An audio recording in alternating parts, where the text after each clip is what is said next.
행복한 하루 되시기 바라겠습니다. 오늘 말씀은 에베소서 5장 28절에서 33절까지 말씀인데 31절과 32절을 읽고 말씀의 은혜를 나누도록 하겠습니다. 그러므로 사람이 부모를 떠나 그의 아내와 합하여 그 둘이 한 육체가 될지니 이 비밀이 크도다. 나는 그리스도와 교회에 대하여 말하노라. 아멘. 에베소서의 전체 주제는 교회의 하나됨이라고 말씀드렸는데 어떻게 하면 교회가 하나됨을 이룰 수 있는 것인지에 대한 말씀이 오늘도 계속되고 있습니다. 그런데 여기서 우리가 오해하지 말아야 할 것이 있는데 교회는 지금부터 노력해서 하나됨을 이루어야 하는 것이 아니라는 겁니다. 교회는 처음부터 하나됨을 이루고 출발했다고 성경은 말씀합니다. 에베소서 4장 3절입니다. 평안에 매는 줄로 성령이 하나 되게 하신 것을 힘써 지키라. 자, 무슨 말입니까? 교회는 성령님께서 하나됨으로 만들어서 출발했다, 시작했다라는 말씀이고요. 그런데 인간들이 자꾸만 하나됨을 깨뜨린다는 말입니다. 그래서 우리 인간들이 교회의 하나됨을 깨뜨리지 않고 잘 지키는 것이 중요한데 어제 말씀은 부부간에 지켜야 할 부분에 대해서 말씀을 주셨습니다. 왜 부부간의 하나됨을 지키는 것이 중요한 것입니까? 부부가 교회 공동체의 가장 기본적인 관계이기 때문이라는 것입니다. 그래서 무엇을 말씀하셨느냐 하면 부부가 피차간에 그냥 인간적인 차원에서 복종하는 것이 아니고 오직 그리스도를 경외하는 마음으로 서로에게 사랑으로 복종하라는 말씀을 주셨습니다. 즉 부부간의 아가페 사랑으로 서로 사랑하는 말씀인데요. 오늘 말씀도 이러한 맥락에서 계속 진행되고 있습니다. 오늘은 특별히 부부간에 아가페 사랑으로 서로 사랑하는 것이 왜 중요한 것인지, 이 사랑으로 서로 복종하는 게 왜 중요한 것인지에 대한 말씀을 주시고 계시는데요. 왜 아가페 사랑으로 서로 사랑하는 것이 중요한지 함께 찾아보며 말씀의 은혜를 나누도록 하겠습니다. 아가페로 서로 사랑함이 중요한 이유 첫 번째는요. 아가페 사랑으로 배우자를 사랑하는 것이고 자기를 아가페 사랑으로 사랑하는 것과 같기 때문이라는 것입니다. 28절 읽습니다. 이와 같이 남편들도 자기 아내 사랑하기를 자기 자신과 같이 할지니 자기 아내를 사랑하는 자는 자기를 사랑하는 것이니라. 자, 이 말씀에 보면 자기 아내를 사랑하는 자는 자기를 사랑하는 것이다 라고 말씀하는데 왜 그런 것일까요? 부부는 한 몸이기 때문입니다. 31절 말씀에서도 그들이 한 육체가 될지니 자, 이렇게 말씀하고 있고요. 또 우리나라에서는 가족 간의 촌수를 따지는 게 있는데 부모 자녀 간에는 일촌인데 부부 간에는 무촌, 영촌이라고 합니다. 무슨 말입니까? 부부는 한 몸이라는 겁니다. 즉 아내는 남편에게 남이 아니라 곧 자기 몸과 같다는 것입니다. 그러므로 무슨 말이 되는 겁니까? 아내가 행복할 때 남편도 행복하고 또 아내가 불행하면 남편도 한 몸이기 때문에 불행하게 될 수밖에 없다는 것입니다. 이것을 좀 더 깊이 생각해 보면요. 만약에 우리 몸에 만족스럽지 못한 부분이 있는데 그것을 미워하면 어떻게 됩니까? 그러면 자기만 속상하고 아프고 불행할 뿐이라는 겁니다.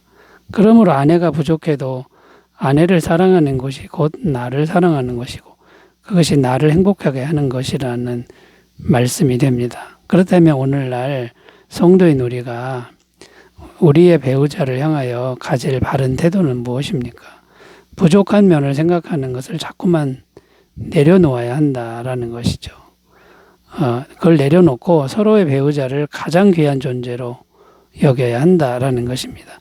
창세기 2장 23절입니다. 아담이 가로되 이는 내 뼈 중에 뼈요 살 중에 살이라 이것을 남자에게서 취하였은즉 여자라 칭하리라 하니라. 자, 이 말씀은 어떤 말씀입니까? 아담은 하와를 처음 보았을 때 너무 귀한 존재로 여기며 감탄하는 그런 모습이었다라는 겁니다. 그러므로 성도인 우리는 다른 선택의 여지가 없다는 것을 항상 생각해야 하는데요. 각자의 배우자를 무조건 사랑하고 귀히 여기는 길만이 이것이 가장 지혜로운 길이고 이것이 자기를 행복하게 하는 길인 것을 우리가 항상 명심하고 배우자를 진심으로 사랑하는 삶을 살아가시기 바라겠습니다. 자, 두 번째로 가보겠습니다. 아가페로 서로 사랑함이 왜 중요한 걸까요? 두 번째는 아가페로 서로 사랑할 때 성도를 아가페로 사랑하시는 그리스도께서 기뻐하시고 함께 하시기 때문이다라는 겁니다. 29절 30절 읽습니다. 누구든지 언제나 자기 육체를 미워하지 않고 오직 양육하여 보호하기를 그리스도께서 교회에게 함과 같이 하나니 우리는 그 몸의 지체임이라. 자, 이 말씀에 보면 우리는 그의 몸의 지체임이라라고 말씀하는데 무슨 의미입니까? 교회가 그리스도의 몸인데 우리 개인은 몸된 교회, 그리스도의 몸된 교회의 지체라는 것입니다. 왜냐하면 우리 각 사람이 모여서 교회를 이루기 때문입니다. 그렇다면 우리 개개인은 어떤 존재가 되는 걸까요? 우리 개개인은 그리스도와 한 몸이라는 이제 그런 결론이 됩니다. 그리고 그리스도는 우리를 얼마나 사랑하시는 것입니까? 자신의 몸처럼 우리 개개인을 사랑하신다는 것입니다. 그것도 어떤 조건이 있는 것이 아니라 우리가 철천지 원소 같은 죄인이었을 때부터 그 사랑은 변함이 없었다고 말씀합니다. 로마서 5장 8절입니다. 우리가 아직 죄인 되었을 때 그리스도께서 우리를 위하여 죽으심으로 하나님께서 우리를 향하신 자기의 사랑을 확증하셨느니라. 자, 이 말씀은 그리스도께서 우리를 위해 전부를 주신 사랑을 베푸셨을 때가 언제냐? 우리가 여전히 죄인이었을 때라는 말씀입니다. 이런 영원한 그리스도의 사랑하심을 생각할 때 우리는 무엇을 생각할 수 있는 것입니까? 나를 사랑하시는 그리스도가 내 옆에 있는 사람도 동일하게 사랑하신다는 것입니다. 만약에 우리가 내 옆에 있는 사람을 사랑한다면 어떤 일이 생기게 되는 걸까요? 내 옆에 있는 사람을 영원히 사랑하시는 그리스도께서 정말 나를 기뻐하실 것이고 또 항상 나와 함께 하셔서 모든 은혜를 베풀어 주실 것이라는 것입니다. 요한일서 4장 12절입니다. 어느 때나 하나님을 본 사람이 없으되 만일 우리가 서로 사랑하면 하나님이 우리 안에 거하시고 그의 사랑이 우리 안에 온전히 이루어지느니라. 자, 이 말씀에도 보면 내 옆에 있는 사람을 내가 사랑할 때 하나님이 우리와 함께 하신다라고 분명히 약속하고 있다라는 겁니다. 그러므로 우리의 할 일은 명확해졌는데요. 우리의 할 일은 내 옆에 있는 사람을 아가페 사랑으로 항상 사랑하기를 힘써야 한다는 것입니다. 그렇게만 하면 아가페 사랑이신 주님께서 항상 우리와 함께 하실 것이라는 말씀입니다. 그래서 예수님은 제자들에게 서로 사랑하라고 말씀하셨는데요. 할 수 없는 것을 명령한 것이 아니라 서로 사랑하려고 한다면 주님께서 함께 하셔서 항상 은혜를 주시기 위함이라는 것입니다. 요한복음 13장 34절 새 계명을 너희에게 주노니 서로 사랑하라. 내가 너희를 사랑한 것 같이 너희도 서로 사랑하라. 자, 이런 말씀을 주셨다는 겁니다. 그러므로 항상 배우자이든 성도이든 옆에 있는 사람을 아가페 사랑으로 사랑하려고 작정하고 애쓰시는 그런 복된 삶을 우리 모두 살아갔으면 좋겠습니다. 자, 세 번째로 가겠습니다. 아가페로 서로 사랑함이 왜 중요한 걸까요? 세 번째는 아가페로 사랑하는 것이 인간사의 모든 관계를 진정 하나 되게 하고 행복하게 하기 때문이다라는 겁니다. 31절 32절 읽습니다. 그러므로 사람이 부모를 떠나 그의 아내와 합하여 그들이 한 육체가 될지니 이 비밀이 크도다. 나는 그리스도와 교회에 대하여 말하노라. 자, 어떤 내용의 말씀입니까? 부부간에 서로 사랑하라는 말을 하고 있지만 바울이 정말 하고 싶은 말은 그리스도와 교회 간의 사랑에 관한 것이라는 말씀입니다.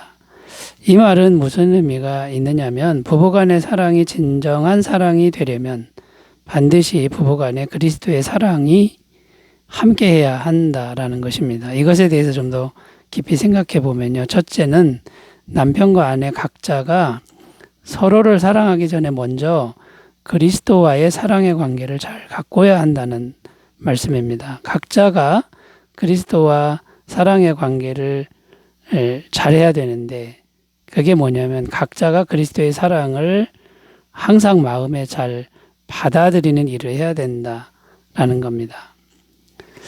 자, 그러면 그리스도의 사랑을 받아들여야 되는데 그리스도의 어떤 사랑을 마음에 받아들여야 할까요?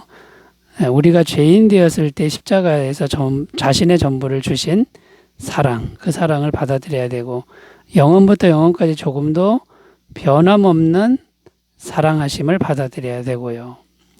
자, 이런 사랑을 항상 마음에 잘 받아들이면 우리 마음에는 아가페 사랑으로 충만하게 될 것이고, 이런 사랑이 충만해지면 내 옆에 있는 배우자를 더 사랑하게 될 것이라는 겁니다. 둘째는 남편과 아내가 그리스도를 모시는 교회라고 생각하라는 겁니다. 남편과 아내가 따로따로가 아니라 그리스도를 모신 교회다라고 생각하라는 것이죠.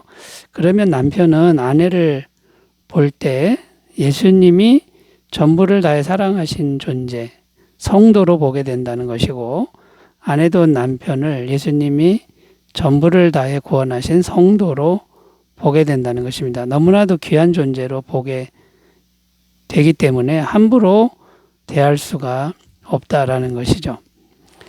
자, 세 번째는요. 세 번째 의미는 부부관계뿐만 아니라 다른 관계도 동일하게 생각하라는 겁니다. 무슨 말입니까? 부부관계 외에 다른 많은 관계에서도 먼저 각자가 그리스도의 사랑의 관계를 확실히 한 후에 다른 사람들을 사랑하라는 것인데, 그렇게만 하면 다른 관계들이 아가페 사랑으로 가득 차게 될 것이라는 말씀입니다. 그러면 다른 관계가 아가페 사랑으로 가득 차니 교회 공동체 전체가 사랑으로 하나가 될 것이라는 이런 말씀이 이제 되는 겁니다.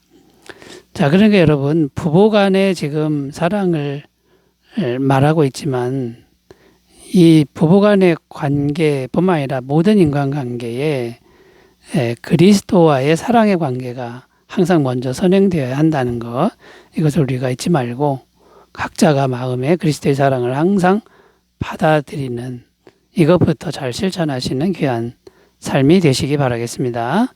기도하겠습니다. 하나님 아버지, 우리의 사랑이 인간적 사랑을 넘어 아가페의 사랑으로 서로 사랑할 수 있도록 인도하여 주옵소서. 예수님의 이름으로 기도드립니다. 아멘. 행복하시기 바라겠습니다. 감사합니다.